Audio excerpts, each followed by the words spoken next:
Hello student, चलिए शुरू करते हैं क्लास 9th मैथ चैप्टर 1.3 का क्वेश्चन नंबर 3। ठीक है, हमारा क्वेश्चन हमसे क्या कह रहा है, निम्नलिखित को P बटे Q के रूप में व्यक्त कीजिए जहां P और Q पूर्णांक है तथा Q बराबर 0 नहीं होना चाहिए।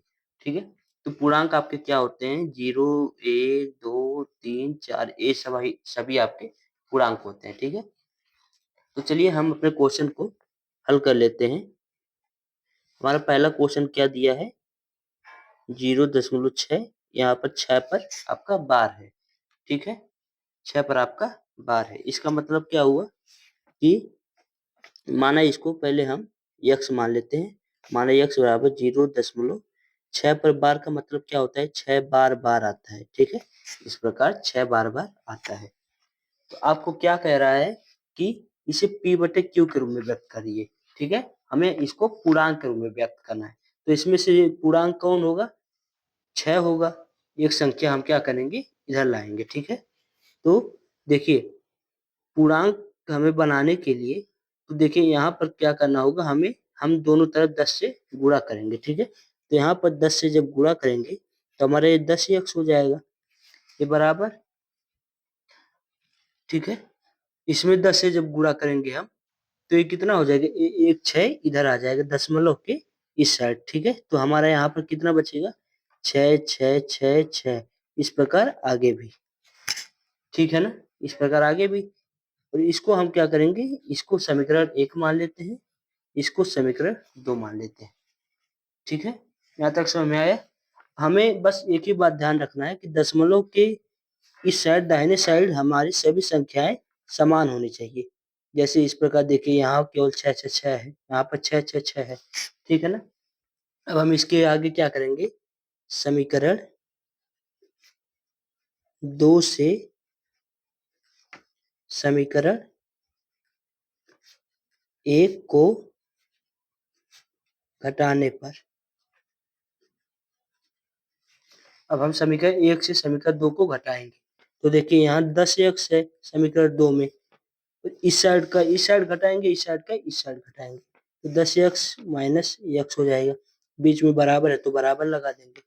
अब 6.666 से इसको किससे घटाएंगे, यहाँ पहले समीकरण से 0.6666। ठीक है ना, इस प्रकार। तो अब देखिए इसको घटाने पर क्या आएगा, हमारा 6.6666 में से 0.6666 घटाएंगे तो देखिए ये 0 हो जाएगा, 0 हो जाएगा, ये भी 0, ये भी 0, 6 में से 0 जाएगा, हमारा कितना बचेगा, 6। तो दशमलव के अगर उधर 0 है तो उसका कोई महत्व नहीं होता है। तो 10x में से एक x घटाएंगे, हमारा कितना बचेगा, हमारा 9x बचेगा। और ये हमारा कितना बचा, ये हमारा 6 बचा। ठीक है, तो हमारे x बराबर कितना हो जाएगा, ये 6 ही, 9 इधर गुणा में है, इस साइड जाएगा तो हमारा भाग हो जाएगा। ठीक है ना, इसको हम काट लेते हैं, 3 से देखिए दोनों कट जाएगा, 3 दूना 6, 3 त्रिका 9। तो x बराबर आपका 2/3 P बटे Q के फॉर्म का आपका पहला आंसर आपके आ गया। तो चलिए अब दूसरा देखते हैं, हमारा दूसरा क्वेश्चन क्या कह रहा है।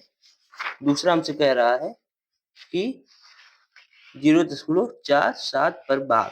ठीक है, तो हमारा दूसरा क्वेश्चन है 0.47 पर हमारा बार है। ठीक है ना, तो इसको भी हम मान लेते हैं, x बराबर 0.47 पर बार है, तो 7 बार बार हम चाहे जितनी बार हो लिख सकते हैं। ठीक है ना, अब हमें एक एक अंक इधर बाहर लाना है। ठीक है ना, मतलब हमें उस तरफ सेम सेम संख्याओं को करना है, बस इतना आप जानिए। ठीक है, तो यहाँ पर 10x से हम फिर से गुणा करेंगे, इसमें 10 से इसमें गुणा करेंगे तो ये 4 हो जाएगा, ये कितना हो जाएगा, ये 7 7 7 7 7। लेकिन मैंने आपको बताया है कि दशमलव के उस साइड सेम सेम रहना चाहिए, इस समीकरण में भी, इस समीकरण में भी। तो ये तो सेम नहीं है। देखिए यहाँ पर 4 है, यहाँ पर 7, तो हम फिर से 10 का गुणा करेंगे, तो ये आपका 10 का इसमें 10 एक्स में गुणा करेंगे तो 100 एक्स हो जाएगा हमारा। उसके बाद इसमें गुणा करेंगे तो दशमलव से एक अंक फिर इधर आ जाएगा, तो ये हमारा 47.7777 हो जाएगा। ठीक है, इसको हम समीकरण 1 मान लेंगे और इसको समीकरण 2 मान लेंगे। ठीक है ना। तो अब फिर पिछले क्वेश्चन की तरह समीकरण 2 से समीकरण 1 को घटाएंगे। समीकरण 2 से समीकरण 1 घटाने पर ठीक है। तो देखिए 100x में से 10x घटाएंगे कितना बचेगा? 100x minus 10x। ठीक है ना, बराबर हमारा 47.777। उसके बाद माइनस 4.777। ठीक है, तो 100x में से 10x घटाएंगे कितना बचेगा? 90x। और 47 में से 4 घटाएंगे कितना बचेगा? 43। और ये जीरो, ये 7 में से ये पूरा कट जाएगा आपका। ठीक है ना, ये पूरा आपका कट जाएगा। ठीक है, तो x इधर 43 है, 90 यहाँ पर गुणा में है तो इधर जाएगा तो हमारा भाग में हो जाएगा।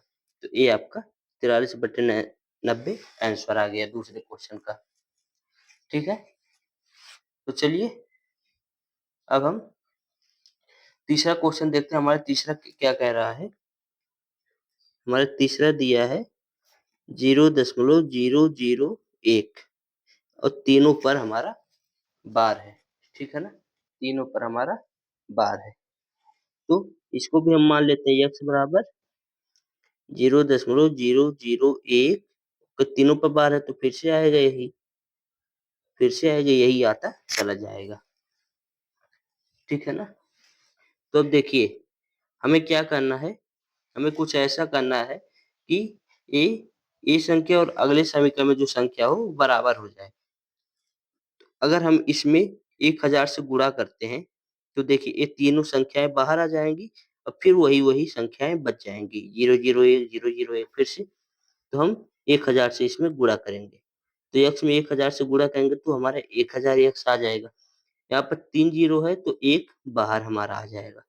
ठीक है, और यहाँ कितना बचेगा? 001 001 वही बचा ना। देखिए दशमलव के इस तरफ पूरा समान है ना। तो इसको समीकरण 1 मान लेते हैं और इसको समीकरण 2 मान लेते हैं।